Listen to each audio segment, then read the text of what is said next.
We are here in deep Delco with these idiots that dropped out of high school.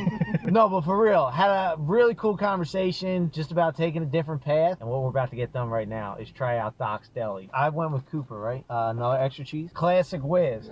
Call this an old fashioned. Called and we asked for the recommendation. The guy who took the call said Cooper, which I was very surprised. I think Cooper, I think pinkies up. Here in Deep Delco, you don't get the kind of snobby vibe that you would usually go with Cooper, so The outside appearance is completely deceptive. You walk in there and there's tasty cake wrap. that's in your way. It's not like something to catch your eye, maybe. It's something like you need to reach over these tasty cakes and consciously decide to not get some. Oh my gosh, I'm not gonna lie. She's a hefty girl. This looks beautiful. It's something else. Pretty fine presentation right there. This looks like a cheesesteak you would see in a picture. Very Usually strong you don't get cheesesteak that. game here. Oh wow, that's a beautiful looking cheesesteak. This is Delco right here. Parking on the sidewalk, basement food, delicious. Graffiti with death threats, mattress in the parking lot. Totally Delco. I'm just not the biggest Cooper guy. I'll swap the other half with it. I'm down to swap. Get the first cheesesteak swap too. No. No. Oh, Vinny, I appreciate that. I appreciate you We knowing. all I'm a watch. subscriber. We all watch and we're all subscribed, but Vinny definitely is. My guy. I usually do ketchup. I'll even throw pickles on there sometimes.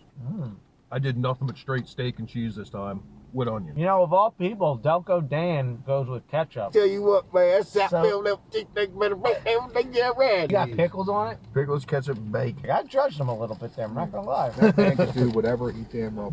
The Cooper needs ketchup. It's a little dry, isn't it? That's, yeah. I will say I have been a little generous in my ratings, and looking back in my first season, this is the final episode of season 1, and I'm going to try to scale that back a little bit. But you also have to understand, I'm in Philadelphia. There's not too many places around here that are going to do a bad job of making cheesesteak. You So get chewed up in the comments for that. don't get enough views to get a lot of comments yet, but maybe one day I will. And I'm going to say, extra American cheese with fried onions, solid 8.9. It's like, it ranks pretty high up for me. You've been quiet back there, Vinny. You're the only one that went with Whiz. Yeah, and mine was not dry whatsoever, and I think 7, 8-ish, 7, 8, 7, 9. This might have been the first cheesesteak I had with Cooper sharp cheese. I don't think Cooper's the play. I don't think Cooper's play here. I think Doc's is trying to be something that it's not. We're in Lansdowne. We're not in Bryn Mawr, Doc's. Like I You said, know? I think they're trying to gentrify the cheesesteak. They're trying to gentrify the cheesesteak. I'm not disappointed with it. We're just like 7.6.